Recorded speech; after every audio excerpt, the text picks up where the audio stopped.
Ce message vous est présenté par l'Assemblée chrétienne Le Tabernacle. www.letabernacle.net. Et le message que j'ai à vous donner ce matin, j'espère qu'il vous édifiera. J'espère qu'il vous donnera une nouvelle vision de votre marche et que nous puissions ensemble avancer, n'est-ce pas?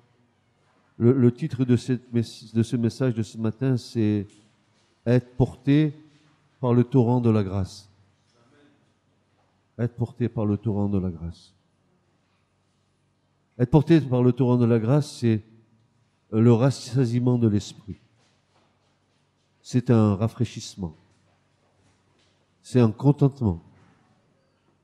Être porté par le torrent de la grâce, c'est de la fraîcheur, de la vivacité, c'est la lumière révélée. C'est la direction divine assurée. Être porté par le torrent de la grâce, c'est ce que dit Paul quand il déclare « Ce n'est plus moi qui vis, c'est Christ qui vit en moi ». Voilà. Porté par ce torrent. Et justement, le prophète Ésaïe dira, dans Ésaïe 26 et verset 3, il dira « Tu garderas dans une paix parfaite l'esprit qui s'appuie sur toi, car il se confie en toi. » Et dans le texte hébraïque, dans le texte hébreu, il y a une petite particularité, c'est que le texte hébreu nous dira ceci, « Tu garderas dans une paix », et il dira deux fois, « Shalom, shalom », deux fois il dira le mot paix. « Shalom, shalom ». Tu garderas, shalom, shalom, parfaitement, l'esprit qui s'appuie sur toi, car il se confie en toi. Et voici ce que Jésus nous annonce. Il est disposé, frères et sœurs, à faire jaillir de son sein des eaux vives. Des eaux vives à ceux et celles qui en éprouvent un profond besoin.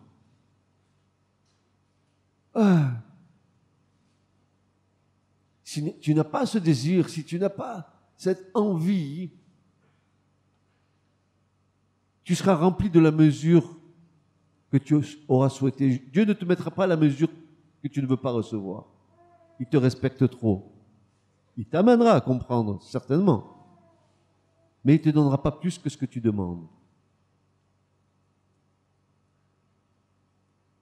Jésus dira, mais celui ou celle, c'est Jean chapitre 4 et verset 14, il dira ceci, mais celui qui boira de l'eau que je lui donnerai moi, n'aura plus soif à jamais. Mais celui, il y a un mais, ce mais-là, il est lourd de conséquences. Mais celui ou celle, bien sûr mes sœurs, qui boira l'eau que je lui donnerai, moi, n'aura plus jamais soif. Ça me fait penser à la Samaritaine. Donne-moi à boire de cette eau, Seigneur. Est-ce que tu es comme cette demande de la Samaritaine qui dira à Jésus, mais moi je veux de cette eau. Jésus dira, mais l'eau que je vais te donner, c'est de l'eau qui va faire jaillir en toi la vie éternelle. Il lui dira, c'est pas l'eau du puits de Jacob que je vais te donner, c'est une eau qui va déborder en vie éternelle, qui te remplira. Et toi-même, tu seras une source pour les autres. Et Jésus continuera à dire, mais celui qui boira de l'eau que je lui donnerai, moi, n'aura plus soif à jamais. Mais l'eau que je lui donnerai sera en lui une fontaine d'eau jaillissante en vie éternelle. Mais tu te rends compte, mon frère, ma sœur, le privilège que tu as. Est-ce que tu t'es rendu compte que si le Saint-Esprit vit en toi, il y a en toi une source d'eau vive qui va jaillir et rafraîchir ceux qui vont s'approcher de toi? Ça va déborder en vie éternelle pour eux. Mais quand est-ce allons-nous prendre conscience que Christ vit en nous? Que l'Esprit de Dieu vit dans le tabernacle que nous sommes, quand est-ce allons-nous réaliser la puissance qui est en nous?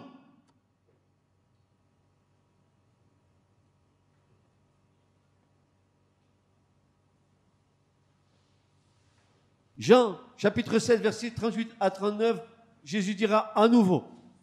Vous avez vu qu'il nous est parlé dans Jean 4 d'une fontaine d'eau jaillissante. Voilà quand, en Jean 7, Jésus va changer. Voilà ce qu'il va dire. Si quelqu'un, verset 38 à 39, Jean 7, verset 38 à 39, si quelqu'un a soif, qui a soif ce matin? Mais qui a soif? Honnêtement, qui a soif? Vous avez soif? Eh bien voilà. Si quelqu'un, qu'il vienne à moi, viens à Jésus. Viens à Jésus. Et celui qui croit en moi, boive. Car comme le dit l'Écriture, voici maintenant que ce sont des fleuves d'eau vive qui jailliront. Ah, c'est plus une fontaine. Il y a une progression. Peut-être que tu es peut-être un petit filet d'eau pour l'instant. Mais Jésus veut que tu sois la fontaine. Et de la fontaine, il veut te faire passer à quoi? À des fleuves. Amen. Des fleuves. Un fleuve, tu ne maîtrises pas. Un fleuve, quand il coule, mon pauvre, si tu es au milieu du feu, fais gaffe de ne pas te faire emporter. Le filet, tu n'emporteras rien. Tu rafraîchiras un petit peu. Oh, c'est mignon. Oh, je suis rempli du Saint-Esprit. Un filet, une goutte. Ah, une onctionnette. En disant cela, il faisait allusion à l'esprit que devaient recevoir plus tard ceux qui croiraient en lui. Alléluia. Vous avez compris? Une fontaine, un fleuve. On va voir pourquoi. Comment ça se fait que le Seigneur, il commence par une fontaine, il finit par un fleuve. Après, tout à l'heure, on va en torrent. Il y a une progression dans ce que le Seigneur veut faire avec nous. Maintenant, Apocalypse 22, 17, et j'en termine avec les citations bibliques. Il est dit, et l'esprit et l'épouse disent, viens. Que celui qui entend ces paroles dise, viens. Que celui qui a de la soif, vienne. Que celui qui veut de l'eau de la vie la reçoive gratuitement. Venez, dit le prophète, venez, venez acheter sans or et sans argent. Venez, c'est gratos, c'est gratuit, il n'y a rien à payer. C'est un don de Dieu. Amen.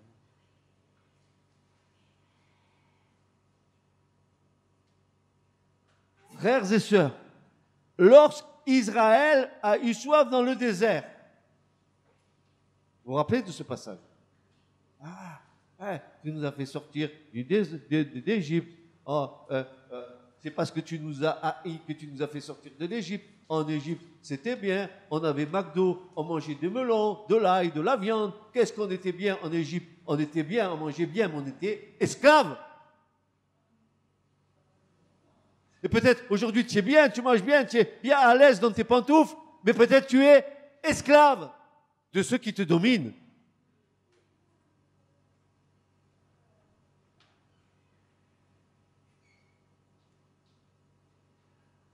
Lorsque Israël eut soif dans le désert, l'Éternel accomplit le miracle, donnant à boire au peuple à partir d'un rocher. Paf, paf, paf, paf, paf. Un rocher, qu'est-ce qu'il veut dire un rocher? En plein milieu du désert, un rocher planté dans le désert. Attendez. Si je te dis, je vais te donner à boire du rocher, tu vas me dire, oh, si je t'ai tombé sur la tête, à moins que tu fasses le miracle. Dans notre logique humaine, nous sommes persuadés que d'un rocher compact, planté en plein milieu d'un désert, faire jaillir de l'eau serait la pire des utopies. C'est contraire aux lois terrestres. Jamais un rocher du rocher dur, en plein désert, au milieu du désert, l'eau a jailli. Jamais, de jamais, de jamais. C'est pas la nature du rocher de donner de l'eau. La nature du rocher, c'est de te construire une maison. Pas donner de l'eau. C'est contraire aux lois terrestres. Notre intelligence ne peut l'imaginer un seul instant, car ce qui est né de la terre est terre, ce qui est né du ciel est ciel. Pourtant, y a-t-il quelque chose qui soit impossible à Dieu? Alors c'est ce que Jésus va nous dire. Et Jésus va dire dans Matthieu 19, 26, il va nous dire, Jésus les regardait et leur dire, aux hommes, cela est impossible, mais à Dieu, tout est possible. Alors si Dieu dit qu'il va sortir de l'eau du rocher, attends-toi à ce que l'eau sorte du rocher. Et tu peux prendre des selfies, tu peux prendre des photos avec ton appareil portable, tu peux prendre tout ce que tu veux, attendre le moment, mais l'eau sortira.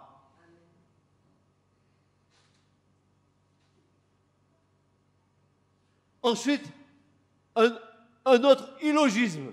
J'appelle ça de l'illogisme, moi. Le fait de parler à un rocher. Je parle à un rocher. C'est illogique. C'est complètement illogique. Nous savons qu'une nature inanimée ne peut entendre, et encore plus, lui parler nous ferait paraître complètement déraisonnable, un peu déréglé, un peu cinglé, on dirait dans notre jargon humain. On est tombé sur la tête. Oh, par l'étape. Ah mais c'est très bien, hein. Regardez, il parle et il frappe. C'est la foi. Tu parles et tu agis. C'est la foi. Il fallait que Moïse ait la foi. Amen. Et Dieu te dit, parle au rocher et frappe le rocher. Parle au rocher et frappe. Tu vas dire, mais je ne vais pas paraître un peu ridicule, non? Et pourtant, ce n'est pas la seule fois dans les Écritures où une telle interpellation s'adresse à nous. Quand Jésus rentra dans Jérusalem, dans Luc 19, 40, quelques-uns des pharisiens lui dirent du milieu de la foule, « Maître, reprends tes disciples. » Et répondant, il leur dit, « Je vous dis que si ceux-ci se taisent, les pierres crieront. » Ah voilà, à nouveau Jésus qui dit que les pierres, ils vont crier. Le rocher, il va témoigner contre Moïse. Mais ici, nous sommes confrontés à la toute-puissance de Dieu. Cet épisode des Écritures est là, non seulement pour éprouver la foi de Moïse, mais aussi pour éprouver notre propre foi. Alors maintenant, nous allons voir, n'est-ce pas, comment Moïse a dû faire pour voir la chose se réaliser. Et nous avons ce passage dans Nombre 20, n'est-ce pas? Moïse devait parler au rocher et agir. Ça c'est ce que j'appelle, moi, la foi en mouvement. Tu fais pas que parler de ta foi, que de tchatcher de ta foi. Tu agis dans ta foi. Tu agis. Tu remues, tu bouges. Pas seulement bla bla bla bla bla, bla bla car. Vous savez, bla bla bla bla bla. Je parle et je parle et je parle et je parle. Et il n'y a rien. Rien. Du vent. Du vent. Non, il faut une foi au mouvement, une foi dynamique, une foi qui va voir s'accomplir ce qui n'est pas encore accompli. C'est fou, hein, c'est fou. Regardez. Vous mettez le rocher là et vous lui dites, je te parle, écoute, maintenant tu vas faire sortir de l'eau de toi. Non mais attendez, c'est pas dans cette salle. C'est au milieu du Sahara. Allez, hop, on met le rocher, on le met là. Au milieu du... Allez, maintenant, donne-moi de l'eau. Je te parle, hein.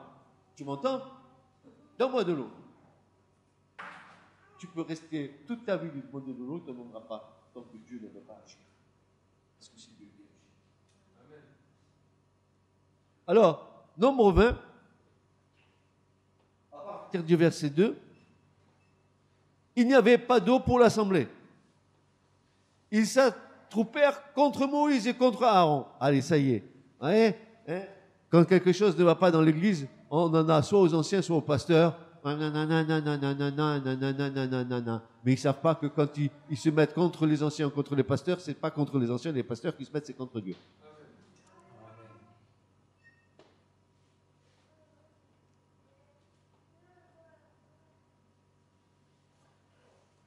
le peuple contestait avec Moïse. Ils parlaient en disant, punaise, pauvre Moïse, je le comprends, franchement, je compatis avec lui.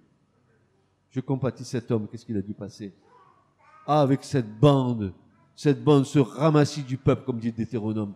C'est cette bande de croyants en l'Éternel qui, à chaque moment, était en train de contester Dieu au travers des serviteurs. Quelle honte. Il nous libère, il nous sort de l'Égypte, hein, et fait alliance avec nous par le sang, etc., etc. Et nous, bande d'abrutis que nous sommes, parce que nous sommes des abrutis spirituels. Oui, oui, oui. Non, non, mon frère, ne te vexe pas. Je ne dis pas que tu es un abruti. Je dis que spirituellement, nous sommes abrutis parce que nous ne comprenons jamais ce que Dieu est en train de faire. Pourquoi?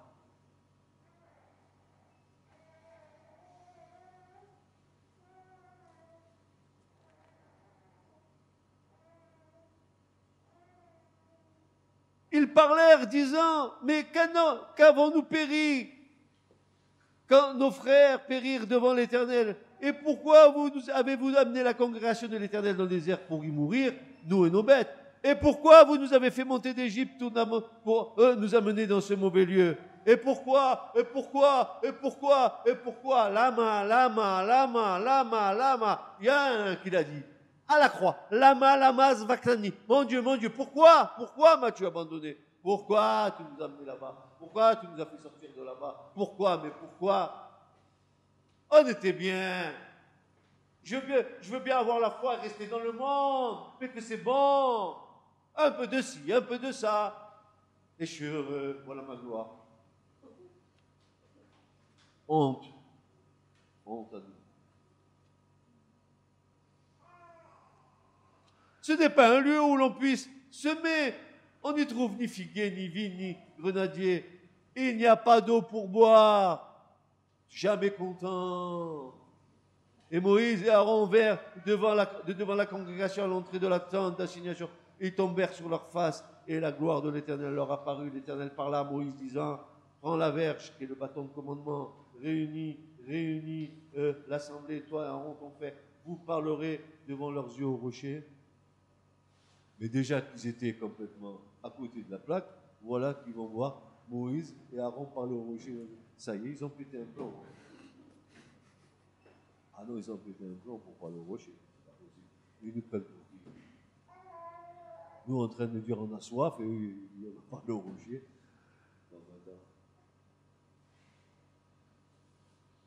Et Moïse et Aaron vinrent devant la congrégation à l'entrée de la tente, tombés sur leur face, et la gloire de l'Éternel leur apparut. L'Éternel parla à Moïse, disant, prends la verge, réunis l'assemblée, toi, Aaron, ton frère, vous parlerez devant leurs yeux au rocher, il donnera ses eaux, et tu leur feras sortir de l'eau du rocher, tu donneras à boire à l'assemblée, à leurs bêtes.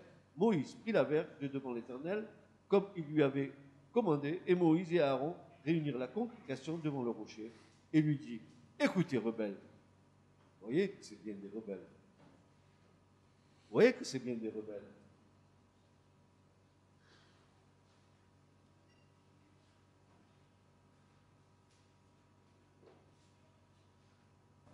Et voilà la faute de Moïse. Vous ferons-nous sortir de l'eau de ce rocher? Comme si c'était lui qui allait faire. Dieu lui avait dit simplement, tu parles, et après tu feras. Mais lui va dire, est-ce que nous, moi et Aaron, on va vous faire sortir de l'eau du rocher? C'est pas lui, c'est Dieu. Ah, il y a un déplacement de la volonté de Dieu qui passe de Dieu à l'homme. Mais l'homme, lui, il veut faire la volonté de Dieu sans nous. Alors là, ça n'a pas marché. Regardez ce qui se passe. Moïse, sa main frappa le rocher de sa verge 2 fois. Autre erreur. Dieu ne lui a pas dit 2 fois. Il a dit, tu frapperas le rocher 1 fois. Vous savez pourquoi 2 fois, ça a été la faute aussi de Moïse? C'est parce que Christ, le rocher, a été fait 1 fois la campagne.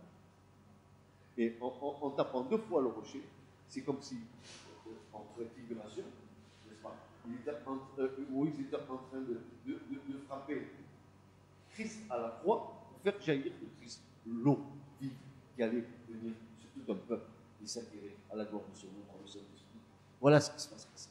L'eau allait jaillir du côté percé de Christ. C'est pour ça que Jean nous dit que quand il reçut le coup de lance, l'eau et le sang sont jaillis de ce côté. Ça y est, l'Église était bâtie, l'Esprit Saint pour être répandu. Alléluia. Mais pas une fois, un coup de lance. Et Moïse, il a attrapé 2 fois le rocher. Et qu'est-ce qui me fait dire que là, c'était Christ? Comment je peux vous dire cela? C'est parce que Paul nous le dit. 1 Corinthiens 10, versets 1 à 4. Car il ne faut pas que vous ignoriez ceci, frères. Après leur sortie d'Égypte, nos ancêtres ont tous marché sous la conduite de la nuée. Ils ont tous traversé la mer. Ils ont donc tous, en quelque sorte, été baptisés pour Moïse, dans la nuée et dans la mer. Ils ont tous mangé une nourriture spirituelle. Tiens, c'est intéressant. Il y a quelque chose d'intéressant, là, n'est-ce pas? Il est dit qu'ils ont été baptisés, n'est-ce pas, pour Moïse dans la mer. Ça, c'est le baptême, n'est-ce pas? Préfiguration du baptême. Mais la Pâque, ils avaient bien mangé avant. Ils avaient bien pris la Sainte Seine avant, dans leur maison, avec l'aspersion du sang sur les linteaux, le sacrifice qu'ils a fait sortir, l'alliance que Dieu a faite avec eux. Après, ils ont eu leur baptême, ils sont passés par l'eau. Et c'est ce que Paul dit. Regardez ce qu'il dit. Il dit ceci.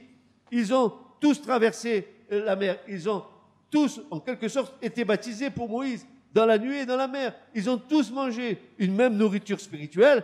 Ils ont tous bu la même boisson spirituelle, car ils buvaient de l'eau jaillie d'un rocher spirituel qui les accompagnait, et ce rocher n'était autre que le Christ lui-même.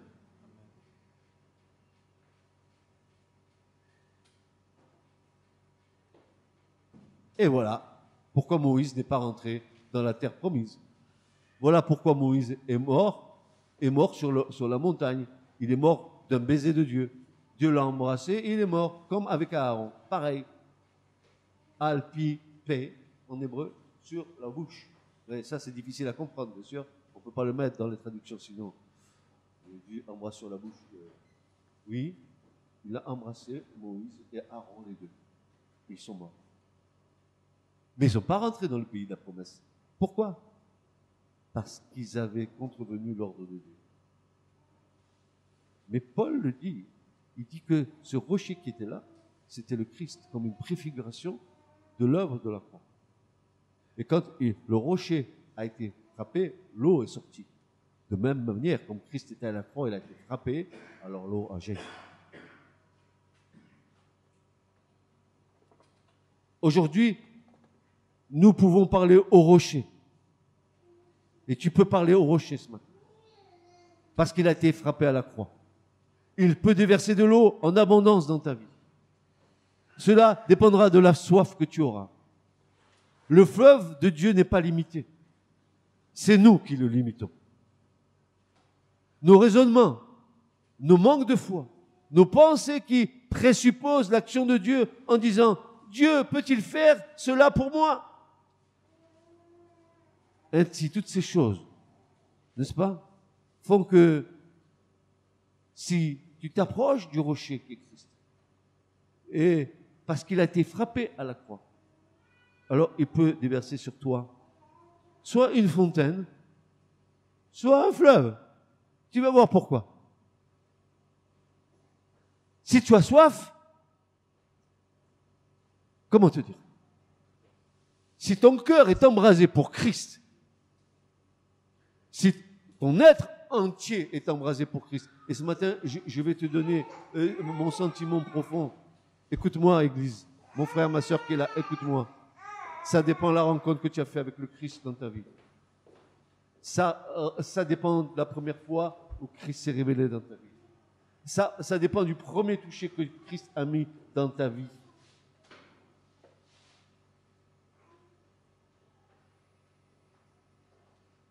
A-t-il allumé le feu en toi le jour où il est rentré dans ta vie? Y a-t-il un feu brûlant dans ton cœur? Un feu qui ne s'éteint jamais. Pourquoi? Parce que c'est de ta responsabilité d'entretenir ce feu. le sacrificateur, il devait ajouter du bois sur l'autel des sacrifices matin et soir afin que l'autel ne s'éteigne pas. Ça veut dire le feu doit être entretenu. Le feu, l'œuvre de la croix dans ton cœur, dans ta vie, doit être entretenu par le feu de l'Esprit.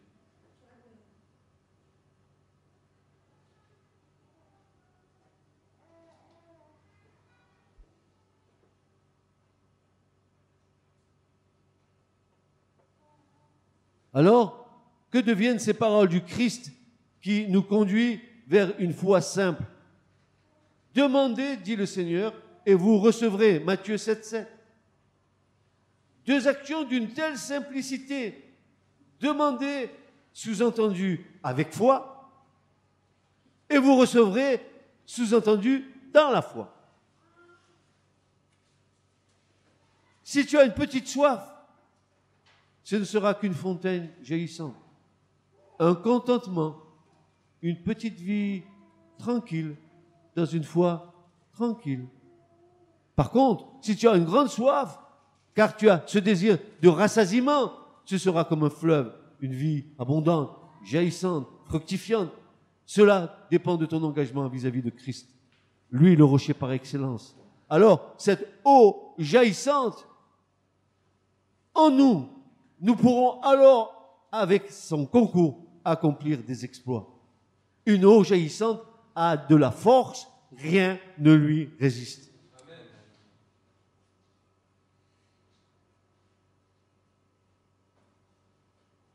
Et le cri de Ésaïe 55, verset 1, qui dit « Oh, quiconque a soif, venez aux eaux, et vous qui n'avez pas d'argent, venez acheter et manger. » Oui, venez acheter sans argent et sans prix, du vin, du lait. Venez boire à la source de la vie.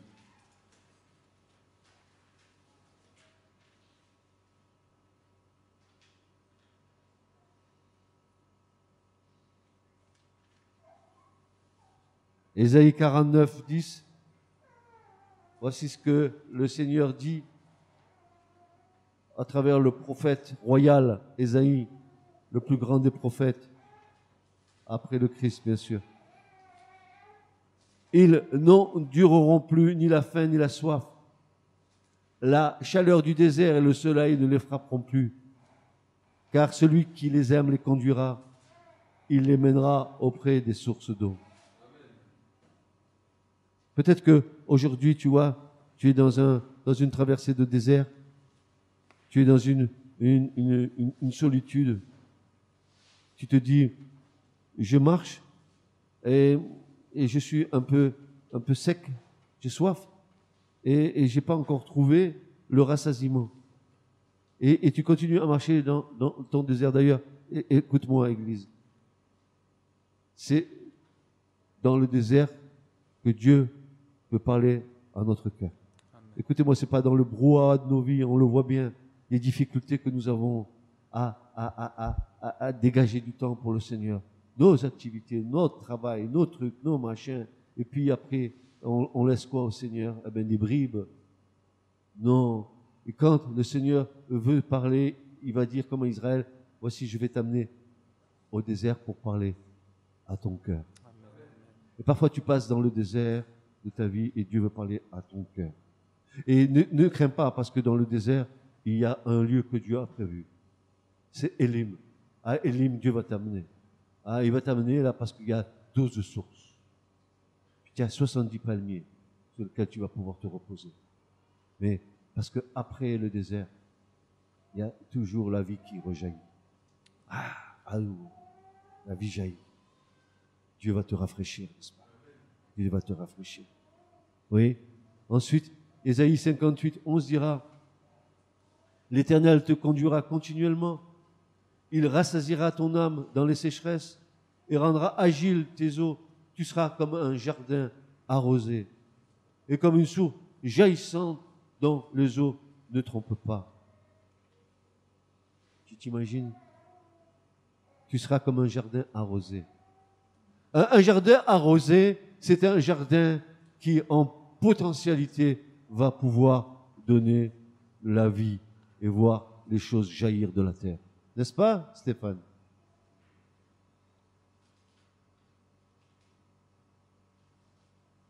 Oui. Si ta vie est arrosée, si ton être intérieur est arrosé, la vie va jaillir. Des choses vont jaillir de toi. C'est pas pour rien que Jésus, quand il est passé devant le figuier et qu'il n'a pas vu de fruits, il a maudit le figuier. Le figuier avait été créé pour porter des figues. Pas de figues. Il est maudit. Il sèche, il meurt. Attention, nous devons porter du fruit à la gloire de Dieu. Non pas, excusez-moi, pardonnez-moi, mais il faut que je dise des choses. Non pas nos simagrées évangéliques, mais les vrais fruits. Où tu peux goûter dans l'autre l'œuvre de Dieu. Tu trouveras dans l'autre l'amour, la paix, la patience, la maîtrise de lui-même. Tu trouveras dans l'autre ce fruit. Si tu ne trouves pas, si tu trouves que de l'amertume, si tu trouves que des choses amères, des critiques, c'est pas du fruit. C'est pas du fruit.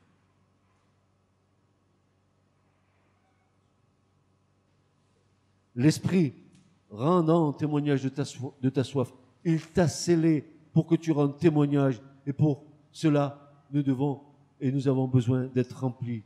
Comme disait David, que notre coupe déborde, car c'est l'unique moyen que de le voir jaillir de nous et d'arroser ceux qui nous entourent et de les rafraîchir. Et je témoigne et tout ça, mais ils n'écoutent pas tout ça, etc. Ils ne veulent pas, ils sont ça. Mais je te dis, écoute-moi bien, je te dis que si tu es rempli de l'Esprit, il n'y a pas une parole que tu donneras qui tombera à terre. Aucune. Aucune parole. Ne témoigne pas avec tes forces humaines. Témoigne avec l'Esprit de Dieu. Car aucune de tes paroles qui sortira de ta bouche ne tombera à terre. Aucune. Et même si tu vois la personne en face faire une dénégation, ne t'inquiète pas, la parole a été semée, elle n'en aura pas à terre. Dieu l'a plantée dans le cœur, un jour elle germera. Oui, tu dresses devant moi une table en la présence de mes ennemis. Ma coupe, c'est David qui dit ça dans le psaume 23, verset 5. Ma coupe, c'est une métaphore. Ma coupe, c'est mon être, ma personne, n'est-ce pas, et comble. C'est-à-dire, mon être est rempli, il est saturé, il est dans l'abondance, il est plein, il est rafraîchi par ton esprit. À un moment donné, David dira, tu as élevé ma corne comme le buffle et tu m'as oint d'une onction fraîche. Littéralement, David disait, tu m'as pétri, tout mon être est pétri par le Saint-Esprit. Des pieds à la tête, je suis pétri par l'Esprit.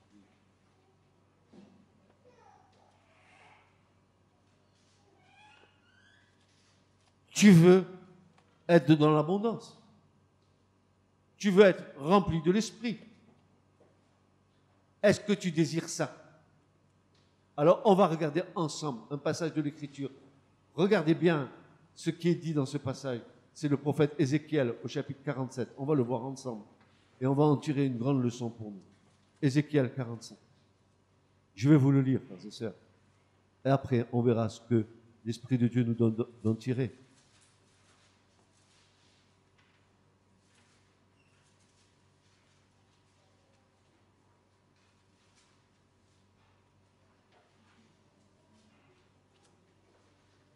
Il me fit retourner, à partir du verset 1, il me fit retourner à l'entrée de la maison, et voici des eaux qui sortaient de dessous le seuil de la maison, vers l'Orient, car la façade de la maison était tournée vers l'Orient. Et les eaux descendaient de dessous du côté droit de la maison, au midi de l'autel. Il me fit sortir par le chemin de la porte du nord. Il me fit faire le tour par dehors vers la porte extérieure, vers la porte qui regarde vers l'Orient. Et voici des eaux qui coulaient du côté droit. Quand l'homme sortit vers l'Orient, il avait un cordeau dans sa main.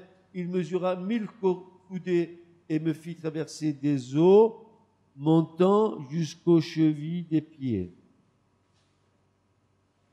Il mesura 1000 coudées, me fit traverser des eaux montant jusqu'aux genoux.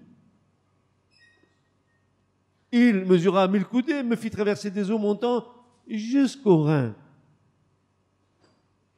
Il mesura 1000 coudées. C'était une rivière que je ne pouvais traverser, car les eaux avaient cru des eaux où il fallait nager, une rivière qu'on ne pouvait pas traverser. Et il me dit, l'Éternel, as-tu vu, fils de l'homme? Il me fit aller et retourner sur le bord de la rivière. Et quand j'y fus retourné, voici au bord de la rivière des arbres en très grand nombre d'un côté et de l'autre. Il me dit, ces eaux sortent des contrées orientales, elles descendent dans la plaine, parviennent jusqu'à la mer. Lorsqu'elles se seront déversées dans la mer, les eaux de la mer seront rendues saines. Il arrivera que tout être vivant qui se meut partout où parvient la double rivière vivra. Il y aura une très grande quantité de poissons, car ces eaux parviendront là, et les eaux de la mer seront rendues saines, et tout vivra là où parviendra la rivière. Amen. Frères et sœurs,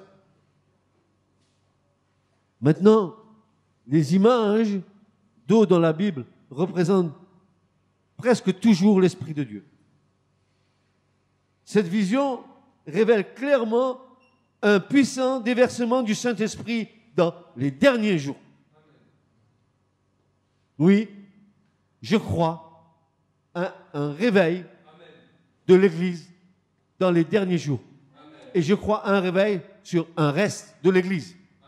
Je crois que Dieu est en train de faire quelque chose et qui va nous surprendre. Même si nous pensons que nous sommes dans une période d'apostasie, Dieu ne laissera jamais son Église mourir.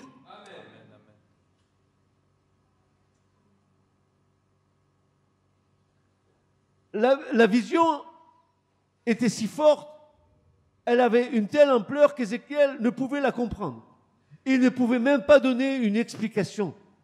Tout ce qu'il pouvait faire, c'était de la rapporter. En fait, avant que la vision soit terminée, le Seigneur s'est arrêté et a demandé à Ézéchiel, Ézéchiel, as-tu vu? En fait, il lui dit, as-tu vu, as-tu compris tout ce que je voulais te faire comprendre, Ézéchiel? As-tu saisi l'amplitude de ce que tu viens de voir? Es-tu capable de comprendre la puissance prophétique de cette vision? Vois-tu de quoi ces eaux jaillissantes parlent? Comment elles indiquent la manière dont toutes choses se termineront? Dis-moi, Ézéchiel, vois-tu dans cette vision la gloire de la venue du Seigneur? Comment comprends-tu? Comment cette vision décrit l'Église dans ces derniers jours? Saisis-tu la signification du torrent de la rivière? La vision a dû étonner Ézéchiel, bien que les Écritures ne le mentionnent pas spécifiquement. Je suis persuadé que le prophète n'a pas compris ce qu'il voyait. Tous les prophètes de l'Ancien Testament ont eu une vision limitée du Christ. Jésus lui-même nous dit, en vérité, je vous dis, beaucoup de prophètes et de justes ont désiré voir ce que vous regardez et ils ne l'ont pas vu, entendre ce que vous entendez et ne l'ont pas entendu. Vous donc, écoutez. Écoutez ce matin, vous. Ézéchiel écrit, les poissons de la grande mer seront très nombreux. Comprenez-vous ce qui est dit ici? Un corps de croyants qui va nager dans le torrent de la présence du Seigneur. Mamma mia. Nager dans l'Esprit de Dieu. Oh, attends, hein. Faut que tu apprennes à nager d'abord.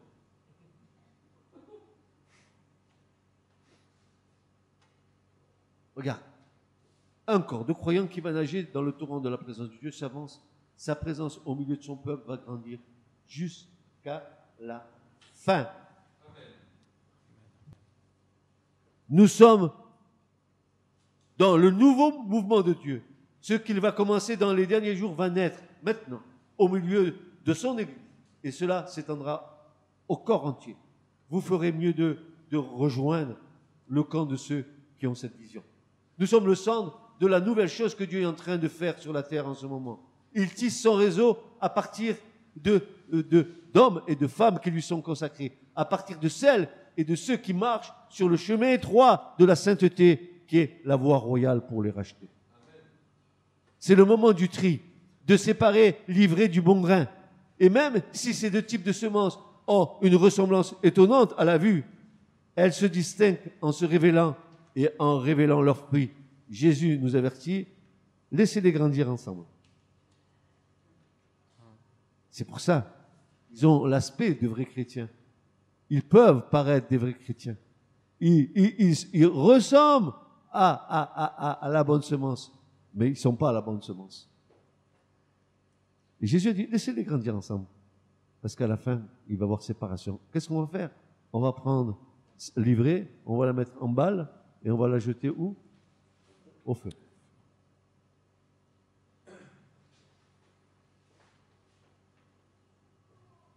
Laissez-les croître tous deux ensemble jusqu'à la moisson. Et au temps de la moisson, je dirai aux moissonneurs, cueillez premièrement l'ivraie. Liez-la en botte pour la brûler, mais assemblez le froment dans mon grenier. Ah, engrangement pour le royaume de Dieu. Mais les deux ensemble ont grandi. Et c'est ce qui se passe dans nos églises. Il y a le bon gré et il y a l'ivraie. Et on ne peut pas les distinguer jusqu'à ce que Dieu sépare.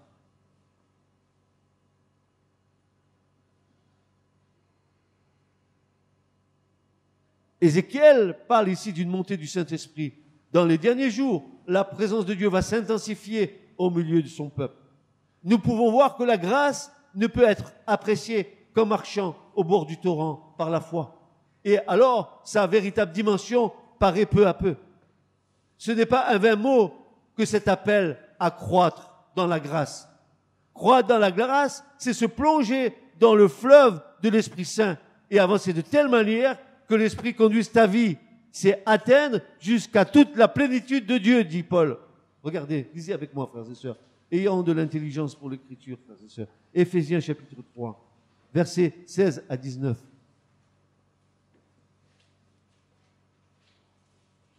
Voilà ce qu'il est dit. Éphésiens 3, versets 16 à 19. Et pour ceux qui, ce matin, entendent le message qui va passer sur Internet, écoutez bien. Écoutez bien ce qui va être dit. Afin, dit Paul, que selon les richesses de sa gloire, il vous donne d'être fortifiés en puissance par son esprit, quant à l'homme intérieur, de sorte que le Christ habite par la foi dans vos cœurs, et que vous soyez enracinés et fondés dans l'amour, afin, écoutez bien, que vous soyez capables de comprendre avec tous les saints quelle est, et c'est le torrent qu'on vient de voir dans Ézéchiel, quelle est la largeur, et la longueur, et la profondeur, et la hauteur, et de connaître l'amour du Christ qui surpasse toute connaissance, afin que vous soyez remplis jusqu'à toute la plénitude de Dieu. Amen. Et maintenant, écoutez. Écoutez bien ça. Vous qui êtes ici ce matin, écoutez ce qui va être dit. Faites attention, prêtez l'oreille. À toi d'avancer. Est-ce que tu veux avoir de l'eau jusqu'aux chevilles? Te contentes-tu d'un rafraîchissement passager? Car tu n'as pas engagé tout ton être. Tu te contentes des effets du Saint-Esprit pour conforter ta spiritualité. Tu es sur le bord du rivage et tu te contentes d'un effet passager du Saint-Esprit sur ton être, comme un vent qui viendrait caresser tout ton être d'une manière passagère, dont tu sentirais les effets, mais ce n'est que passager. D'autres sont un peu plus hardis et demandeurs de plus du Saint-Esprit. Ils avancent en eau vive. Ils ont un peu plus d'audace, ou plutôt plus de désir d'être remplis. Si ce torrent d'eau vive est le Saint-Esprit, alors à la Pentecôte, avec toute la gloire et la manifestation de la présence de Dieu, c'était juste le commencement d'un filet d'eau. Le flot venant de la maison de Dieu devrait devenir de plus en plus important. Il devrait s'étendre en largeur, en profondeur, en volume, en puissance et en restauration de la gloire. Puis l'eau atteint les genoux. Une partie de toi est prête à recevoir, mais tes pieds sont encore accrochés au fond du torrent. Tu maîtrises trop, tu désires être rempli, mais tu veux encore tout contrôler. Tu ne laisses pas le gouvernail de ta vie au Saint-Esprit. Oui, oui, oui, oui, d'accord. Aux chevilles, je marche, encore j'ai envie. Aux genoux, ça commence à avoir une certaine résistance, hein. Mais encore, je contrôle, c'est moi qui avance, c'est moi qui marche, c'est moi. Alors, un peu c'est moi, un peu c'est le Saint-Esprit. Alors voilà, jusqu'aux genoux. Aïe, aïe, aïe, aïe, aïe, aïe, aïe, aïe, aïe, aïe, jusqu'aux genoux. Une partie de toi est prête à recevoir, mais tes pieds sont accrochés au fond du torrent. Tu maîtrises trop. Tu désires être rempli, mais tu veux encore contrôler. Tu ne laisses pas le gouvernail de ta vie au Saint-Esprit. D'autres avancent encore plus en eau profonde. Tu es arrivé au stade où tes reins sont atteints. Alléluia, que j'aime cette prédication. Tes reins, ils sont atteints. Donc, tes chevilles, tes genoux, jusqu'à tes reins. Hop, hop, hop, hop, hop. Il y a encore de plus en plus de résistance avec nous, hein. Les reins jusqu'aux reins. Pourquoi les reins? Pourquoi les reins? Parce que l'Esprit de Dieu, les reins sont le siège de ton intelligence et l'Esprit de Dieu veut renouveler ton intelligence. C'est pas qu'il va renouveler tes pieds, c'est pas qu'il va renouveler tes genoux, il va aller jusqu'à tes reins pour que tu, comme les disciples le soir de la résurrection, Jésus leur a ouvert l'intelligence pour qu'ils comprennent ce qui était écrit de lui dans la loi, dans les prophètes et dans les psaumes. Vos reins saints, dit Luc, et vos lampes allumées, c'est l'attente du maître. Avoir les reins saints, c'est être dans l'attente du maître. Parce que l'Écriture nous dit que le serviteur, Jésus va dire, heureux les serviteurs dont les reins sont saints et les lampes allumées. Amen. Heureux sont ces serviteurs. Ce sont ce type de serviteurs, ces personnes qui ont de l'eau jusqu'aux reins, ce sont des vierges sages et qui remplissent leur lampe d'huile dans l'attente d'entendre la voix, voici l'époux. Le torrent de la vie va atteindre son point culminant juste avant la venue du Seigneur. Et plus tu avances, et plus tu as le désir de rentrer dans la plénitude, tu livres un combat, car le courant est prêt à t'emporter. C'est la dernière résistance que tu opposes, car tu es proche de perdre pied.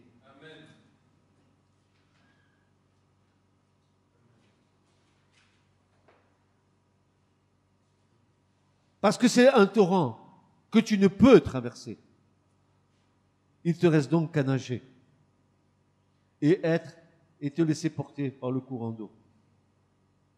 C'est l'image du Saint-Esprit qui a pris le gouvernail de ta vie et qui te guide là où il désire. Désormais, tu as compris. Il ne te sert à rien de lutter pour guider ta vie. Tu es entré dans une totale confiance du Saint-Esprit. Tu vis, tu marches, et tu es conduit par l'Esprit. Désormais, tu ne peux plus vivre à contre-courant. Tu te laisses porter par le courant. Tel est l'homme et la femme de l'Esprit. Et c'est ce que Jésus a dit.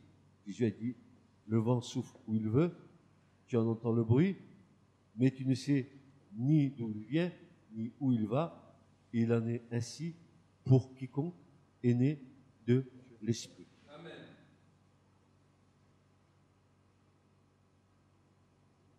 Laissez Dieu remplir notre être intérieur avec de l'eau vive.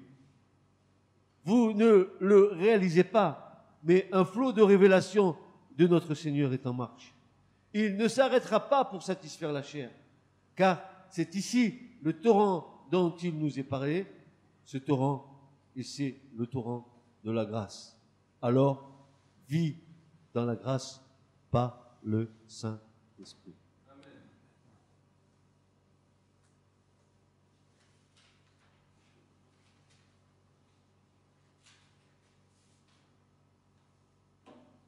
Un homme, une femme conduits par l'Esprit, c'est un homme et une femme qui a remis toute sa vie, tous ses projets, toute sa famille, tous ses enfants, tout ce qui lui appartient, il les a remises entre les mains du Seigneur. Ce n'est plus lui qui vit, c'est Christ qui vit en lui et qui dirige sa vie. Si tu veux contrôler ta vie, tu auras encore la plénitude de ton esprit, soit à tes chevilles, soit à tes genoux, soit à tes reins. Ce qu'il faut, c'est que tu te laisses emporter par le flot de l'Esprit Saint. Il te conduira vers des eaux paisibles, comme le psaume 23, vers de verts pâturages. Il remplira ta table de mets succulents. T'inquiète de rien, t'inquiète de rien, t'inquiète de rien. Parce que là où l'Esprit de Dieu t'amène, là c'est la vraie liberté. Amen. C'est la vraie liberté. Si tu as saisi la vision, tu peux faire le point de ta vie. Tu peux te dire, mais où en suis-je?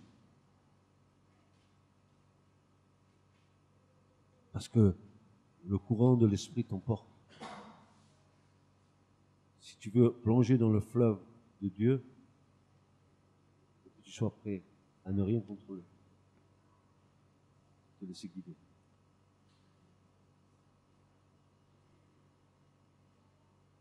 Est-ce que tu es prêt ce matin à ça?